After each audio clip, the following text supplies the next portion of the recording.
Today, May 6th, and today I'll be reading Glory Be, Chapter 13. We will be having another quiz on Glory Be, so it is so very important that you're listening to my videos every day. That way you can get a high quiz score, because quiz grades are worth more. So if you're scoring low, your grade is going to drop. But if you're scoring really high on the quizzes, your grades will increase. Today's objective: students will be able to summarize a story using the somebody wanted but so then strategy. And your DOL is using that strategy online for another story. Here are some steps that you can follow. Step 1, reread the text, envisioning what is happening. Step 2, ask yourself, who is the somebody of the text? Jot it onto your chart. Step 3, ask yourself, what does somebody want? Jot it onto your chart. Step 4, ask yourself, but what was the problem? Then ask yourself, so what was the outcome? And the final step, ask yourself, then what happened at the end of the chapter or story? So I will be modeling this using Glory Be. Chapter 13. Today I will be writing a somebody wanted but so then summary for Chapter 13. Chapter 13, Jesslyn's Big Fat Lie. And our somebody will be Jesslyn. I ran all the way to my front steps without stopping and plunked onto the porch swing. My head was spinning thinking about mean old Lady Simpson, but I wasn't going to tell what I'd done. I kicked off my sneakers to push the swing back and forth with my bare feet, catching my breath under the ceiling fan. Pretty soon, here came Jesslyn gliding up the sidewalk. She didn't say a single thing, just floated up the stairs to our room. I followed her and opened my newest Nancy Drew book to Chapter 11, all the time thinking about the letter I just delivered to Mrs. Simpson. Jesslyn leaned across her bed and reached under it. What was her shoebox she was after? I was hopeful.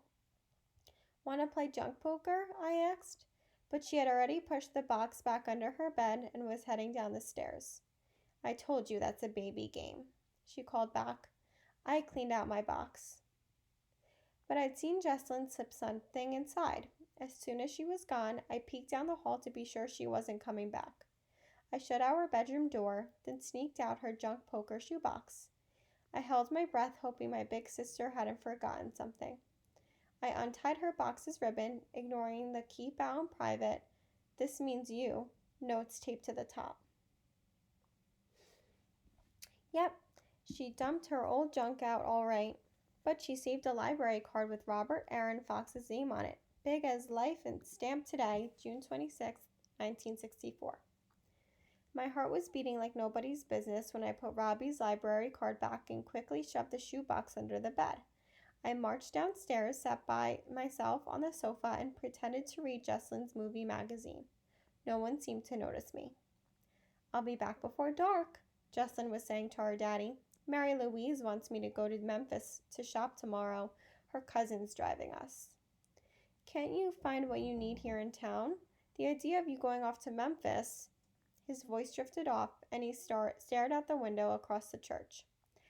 Looked to me like he wished he was someplace else, someplace he could turn to the good book for advice and not worry about his daughter wanting to spend tomorrow shopping for fire batons, bathing suits, and party favors in Memphis, Tennessee.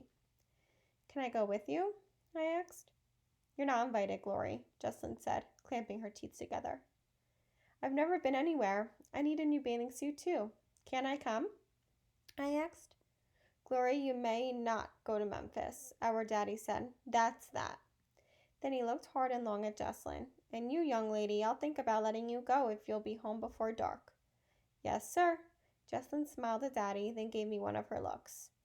But I wasn't giving up that easy. If you let me go, Jesslyn, and Mary Louise could help me get things for my birthday party, in case the pool opens back up. You know, it is my birthday on July 4th, 8 days away, in case y'all have forgotten. Nobody paid a bit of attention to me. Jesslyn was smiling sweetly at Daddy. We'll be careful, and we'll be back before dark. Memphis is only an hour away. Can I please go with Mary Louise? Her cousin is a very good driver. Since I was the only living soul who knew a thing about a new boy in town asking Jesslyn to ride someplace all by herself in his car with him, our daddy thought for only a minute longer before he said yes.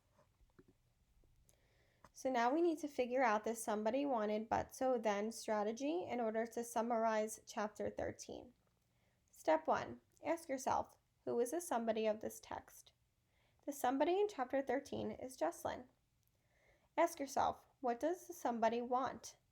Jesslyn wants to go to Memphis with her new boyfriend. But what was the problem? And notice I'm writing the words as I write my summary. But Jesslyn did not want her dad to know she was going with a boy. Ask yourself, so what was the outcome? So she pretended to want to go to Memphis with her best friend, Mary Louise. Ask yourself, then what happened at the end of the chapter?